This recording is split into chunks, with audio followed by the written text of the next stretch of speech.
Good morning, evening, or night. Wherever you are, welcome to WHAM today. Take a deep breath, clear your mind, and let's drift through the whispers of today's world, one quiet thought at a time. As we wrap up Sunday, 30th March 2025, let's see what stories are unfolding around us. Israel admitted its military fired on ambulances in Gaza, claiming they were suspicious vehicles, resulting in at least one death in the Tal al-Sultan neighborhood of Rafah. The military reported finding the body of the team leader and the rescue vehicles, an ambulance and a firefighting vehicle, and said a vehicle from the Palestine Red Crescent Society was also reduced to a pile of scrap metal. For the first time since a ceasefire was signed with Hezbollah in November, Israel conducted an airstrike on Beirut, targeting a Hezbollah drone storage facility in the Dahihi area, a key Hezbollah stronghold. Following rocket fire toward northern Israel, Prime Minister Benjamin Netanyahu warned of more possible attacks on Lebanon. During Eid, Israeli forces fired tear gas at Palestinians visiting graves in the Jenin refugee camp. Palestinian civilians from Gaza, detained in Israel, were allegedly not informed that their families had been killed in Israeli attacks. Among them was a nurse, Ahmed Dababish, separated from his family when Israeli troops attacked their shelter. The Israeli parliament approved a key part of Prime Minister Netanyahu's divisive judicial overhaul, granting the government a larger role in appointing judges. Protesters in Tel Aviv are demanding the Israeli government secure the release of captives held in Gaza, holding the government responsible for their fate.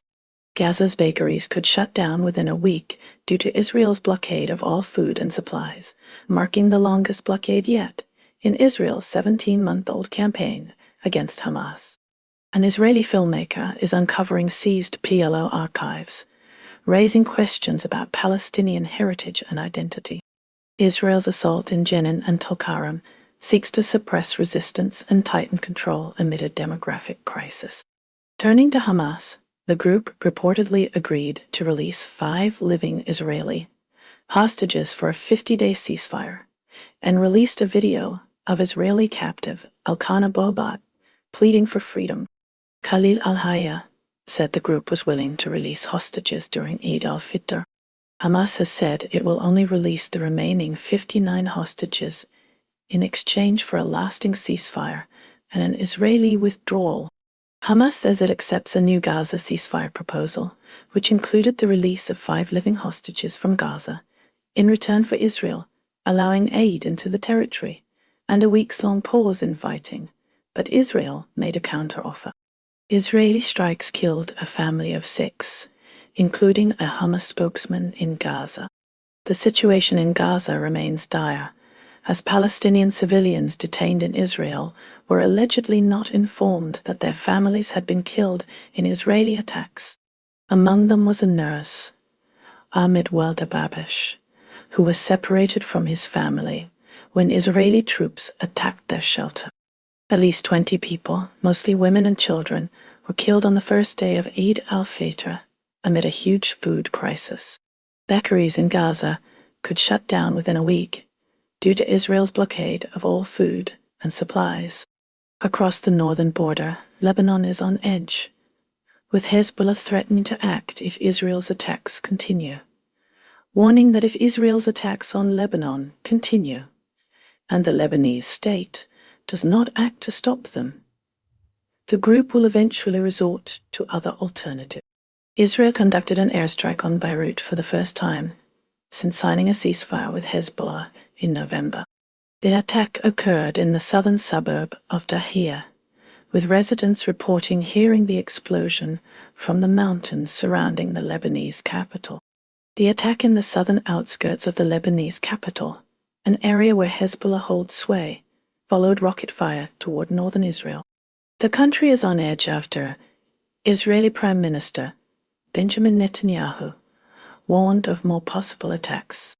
Australia is gearing up for a national election on May 3rd, as announced by Prime Minister Anthony Albanese, with opinion polls suggesting a tight contest between the Labour Party and the Liberal National Coalition.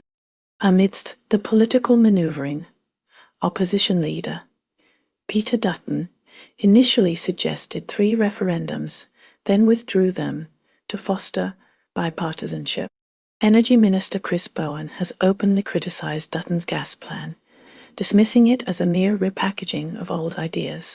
Prime Minister Albanese has also promised to tackle supermarket price gouging through a new task force. Race discrimination. Commissioner Giridharan Sivaram has issued a warning against racist rhetoric targeting migrants during the election period. Meanwhile, the Brisbane City Council has rejected development applications for community batteries, citing the loss of green space. Beyond politics, heavy rain has triggered flood warnings in New South Wales and Queensland, prompting search efforts for a missing elderly man. A campsite is currently isolated, leaving over 20 people stranded, and inland areas face potential isolation for up to 6 weeks. In a separate incident, a dachshund named Valerie has been missing on Kangaroo Island for a year. Finally, mass bleaching is impacting Australian reefs due to unusually high ocean temperatures off Western Australia. Turkey is currently grappling with significant political turmoil after the imprisonment of Istanbul's mayor, Ekrem İmamoğlu, a major opponent of President Recep Tayyip Erdogan. Massive demonstrations have broken out in Istanbul, with crowds hearing a letter from İmamoğlu urging solidarity against tyranny. Law enforcement has responded to the protests with force, deploying pepper spray, plastic projectiles, and water cannons to break up crowds, including those at a university in the capital. Berkay Gezgin, a 21-year-old student, activist famous for popularizing the slogan, "Everything will be fine," which İmamoğlu used during his campaign, is among those detained. The CHP, Republican People's Party, leader has publicly demanded İmamoğlu's freedom and denounced the arrests of demonstrators. Further complicating matters, Swedish journalist Joakim Medin, employed by Dagens, etc., was arrested in Turkey on charges related to terrorism and for allegedly insulting the president after entering the nation to report on the demonstration. Across the Atlantic in the United States, Rumisa Öztürk, a pro-Palestine student attending Tufts University, was taken into custody by U.S. immigration officials in Massachusetts. A court order is now necessary before she can be deported back to Turkey. Japan is experiencing unrest as rice farmers in Tokyo protest government regulations that limit rice production, leading to shortages and widespread discontent among both farmers and consumers. Adding to the nation's cultural intrigue, Kiyoshi Miyasaka, a Shinto priest, has dedicated decades to observing Lake Suwa and documenting its enigmatic winter disappearance, an event traditionally viewed as an ominous sign. The U.S. Secretary of Defense Pete Hegseth recently attended a memorial service on Iwo Jima, emphasizing the strong bond between the U.S. and Japan and honoring the fallen from World War II. Tokyo's Ueno Park presents a picturesque scene, reflecting the city's evolution from the era of shoguns and samurai to the modern age of merchants and pandas. 80 years after the devastating Tokyo air raid, ongoing efforts are focused on preserving the stories of survivors and safeguarding relics from that tragic period. Culinary enthusiasts can now learn to prepare delicious onigiri with Chef Rika and an expert demonstrating the proper rice cooking techniques. The historical journey of 19th century explorer Isabella Bird through misty cedar forests and bustling summer celebrations is drawing closer to its northernmost point in Japan. A growing trend sees middle-aged Japanese citizens taking on part-time jobs at resorts, which offer a range of advantages, although experts advise caution due to potential risks. Shifting to South Korea, the urban landscape of Seoul is being revitalized as former industrial zones become the sites of limited-time events and stores, attracting large numbers of young customers and transforming the character of these areas.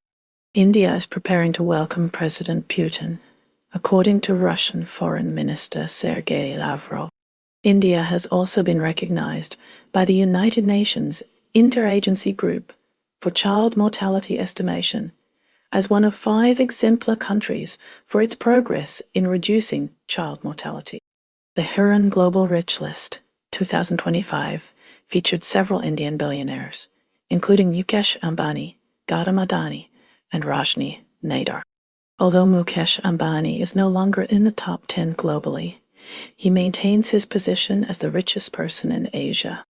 In Srinagar, the Jama Masjid was closed, and police are investigating the organizers and participants of a Yum-e-Quds procession in Sampa village.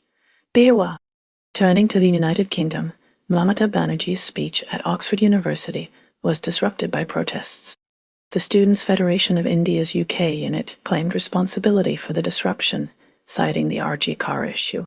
While addressing a gathering at Kellogg College, University of Oxford, Banerjee highlighted the importance of inclusive development and asserted that her governance model prohibits discrimination, as division is detrimental to society. Elon Musk has been named as the wealthiest individual in the Huron Global Rich List 2025. Ukraine is facing intensified Russian aerial attacks amid ongoing conflict. A recent Russian drone strike killed 4 and injured 21. Ukraine has reportedly launched incursions into Russia, targeting the Belgorod region.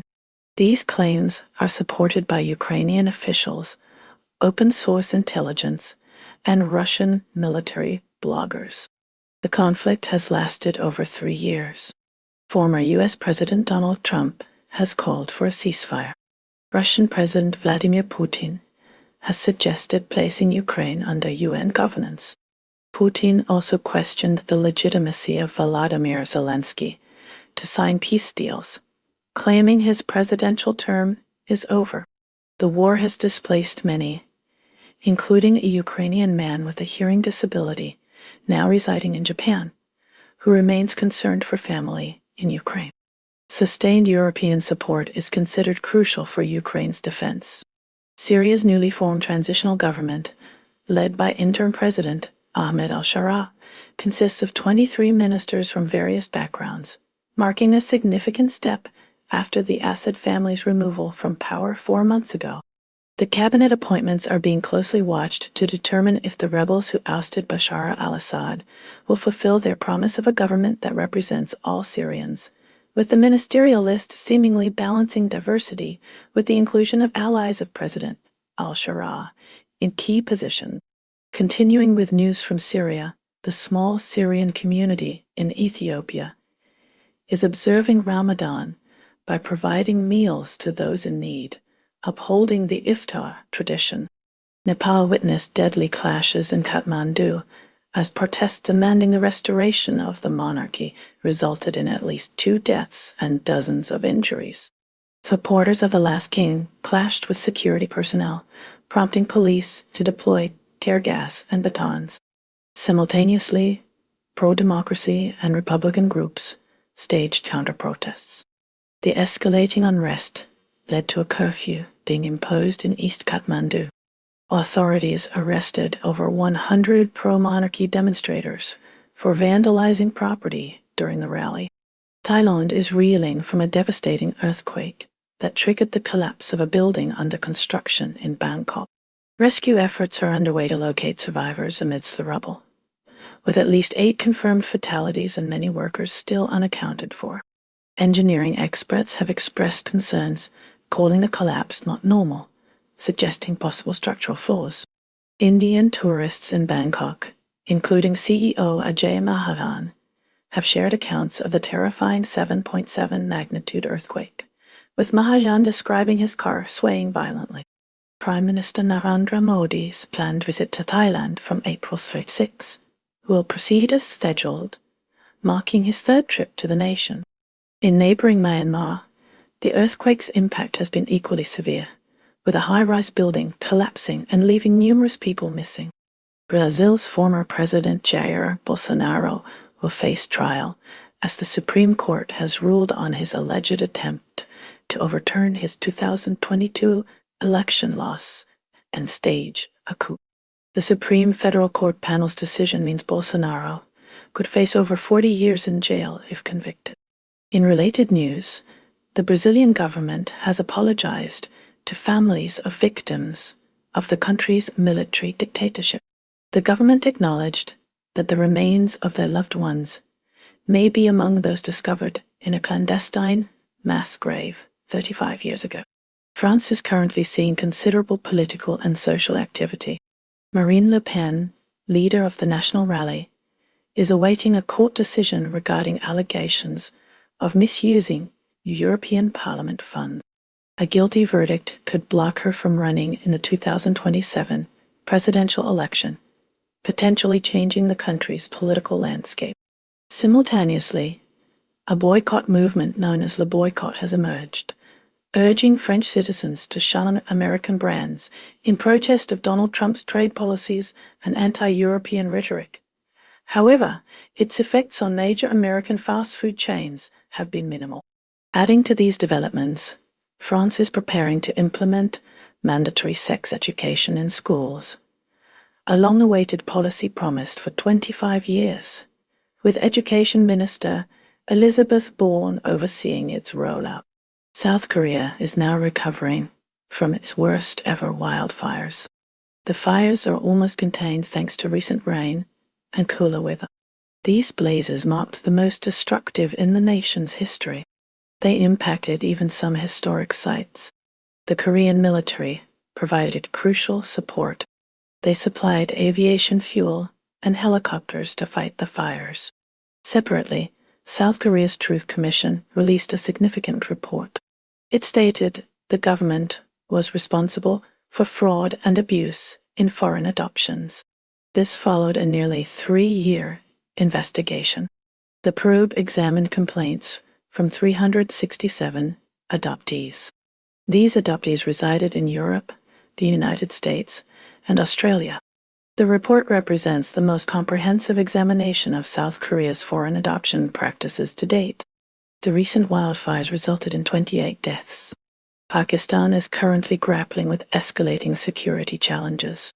Drone strikes in Khyber Pakhtunkhwa province killed 11, hitting suspected Pakistani Taliban hideouts near the Afghanistan border, an area witnessing heightened unrest. In Balochistan province, a suicide bombing targeted a sit-in protest near Lucky Pass in Mastung, resulting in casualties, though Baloch leader Mengal and other key figures at the rally survived. Security forces also carried out 4 operations in Khyber Pakhtunkhwa, eliminating 11 terrorists and seizing weapons. Adding to the complexities, an Indian fisherman detained for illegal fishing in Pakistani waters died in a Pakistani jail. Around 190 other Indian fishermen are also detained on similar charges. Iran is currently focused on internal reforms designed to bolster its ability to withstand ongoing external pressure from the United States. Amidst this tension, Iranian Foreign Minister Abbas Araqi responded to a letter from Donald Trump advocating for nuclear discussions. Araqi clarified that Iran remains unwilling to engage in direct negotiations as long as the maximum pressure policy and potential military threats from the U.S. continue. He did, however, leave open the possibility of indirect talks. The letter from Trump was routed through Oman, leveraging its historical role as a mediator between the two countries in the absence of official diplomatic ties. Europe grapples with the resurgent far-right, the complexities of the Ukraine war, and evolving transatlantic relations. Italy is seeing Prime Minister Meloni embodying the deceptive allure of moderation within the expanding far-right political spectrum. Simultaneously, Europe remains heavily invested in the war in Ukraine, navigating the precarious balance of supporting Kyiv while safeguarding its own security. This conflict has unveiled a widening divergence in strategies between Europe and the United States, casting shadows of doubt over their established alliance. In light of these multifaceted challenges, notably anxieties surrounding defense capabilities, Europe is proactively formulating a contingency strategy, often referred to as Plan B. Despite assessments indicating the EU has adequate resources and potential for independent defense, the absence of unified agreement continues to present a formidable hurdle.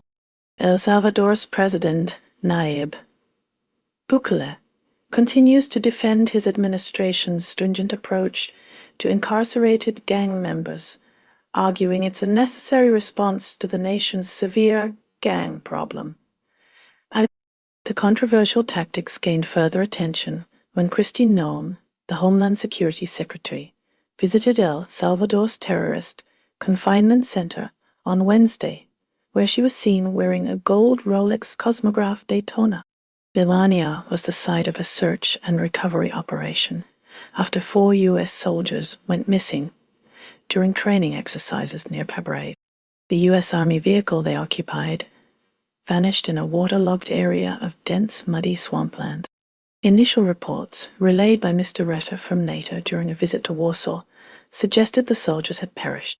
NATO subsequently clarified these comments, emphasizing that the operation remained a search and recovery effort, leaving the soldiers' fate uncertain, pending further investigation.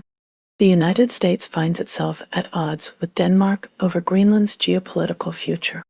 Donald Trump asserted that military options concerning Greenland are on the table. This statement came after criticism from Danish Foreign Minister Lars Løkke Rasmussen. Rasmussen had earlier condemned the Trump administration's remarks about Greenland. The dispute follows Vice President J.D. Vance's trip to Greenland. Vance criticized Denmark for what he called underinvestment in Greenland's security. He proposed increased U.S. involvement. Vance even floated the idea of Greenland potentially seeking independence. Mexico City has officially banned bullfighting, sparking intense reactions from both sides of the controversial practice. Pro-bullfighting demonstrators, including matadors, expressed their outrage by protesting and attempting to cross a police barrier near the local Congress. Meanwhile, in the world of sports within Mexico City, Brandon Moreno emerged victorious against Steve Erceg through a unanimous decision in their highly anticipated flyweight title eliminator bout at UFC Mexico City Fight Night.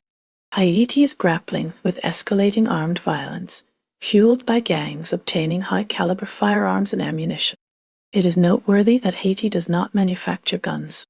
The ongoing instability is causing widespread concern. Meanwhile, in Miami, the Haitian community is deeply worried about the possible loss of temporary legal status for numerous Haitian residents. They are hoping a lawsuit can delay their return to Haiti. The community cites the persistent and significant violence in Haiti as the primary reason for seeking this postponement. Sri Lanka remains a focal point as the Indian government, according to Jay Shankar, inherited the issue of Indian fishermen being detained there. The majority of those detained are from Tamil Nadu and Pondicherry, due to their proximity to Sri Lanka. Turning to Bangladesh, former Prime Minister Sheikh Hasina faces accusations of plotting to overthrow the government. The case involves a virtual meeting attended by nearly 600 Awami League members in December. Police allege they conspired to wage civil war in Bangladesh. Meanwhile, Venezuela continues to accept deportation flights from Mexico Del. Hundreds of Venezuelan migrants were flown home on Thursday. Officials are reportedly using the repatriation to boost their popularity. In Afghanistan, Faye Hall, a U.S. citizen detained by the Taliban in February, has been released, according to former U.S. Ambassador Salmeh Khalilzad. Hall is now in the care of Qatari officials in Kabul and will be returning home. Across the continent in Serbia, protesting students rallied outside the Informer TV building, a pro-government media outlet. Several students wearing protective white suits symbolically staged a decontamination performance. Regarding Russia, an analysis suggests that appeasing Moscow didn't work in the past and won't work for Trump. Russia views Trump's deal-making as a potentially advantageous situation. In Sudan, the paramilitary RSF chief, Mohammed Hamdan Dagalo, stated that the war with the army is not over. His comment followed the army's pushback of the RSF from most parts of Khartoum. Moving to Guyana, U.S. Secretary of State Marco Rubio has arrived on the second leg of a three-nation tour of the Caribbean. His aim is to promote energy independence and curb migration. In the Netherlands, 5 people, including Americans, Belgians, and Poles, were wounded in a stabbing in Amsterdam. A suspect has been detained, but the motive remains unknown. The European Union is urging its citizens to stockpile supplies to last 3 days in case of a crisis. They cite increasing threats of war, cyber attacks, and climate change. Concerning Lebanon, concerns are being raised about whether Lebanon's new central bank governor is similar to his predecessor, Riyad Salameh.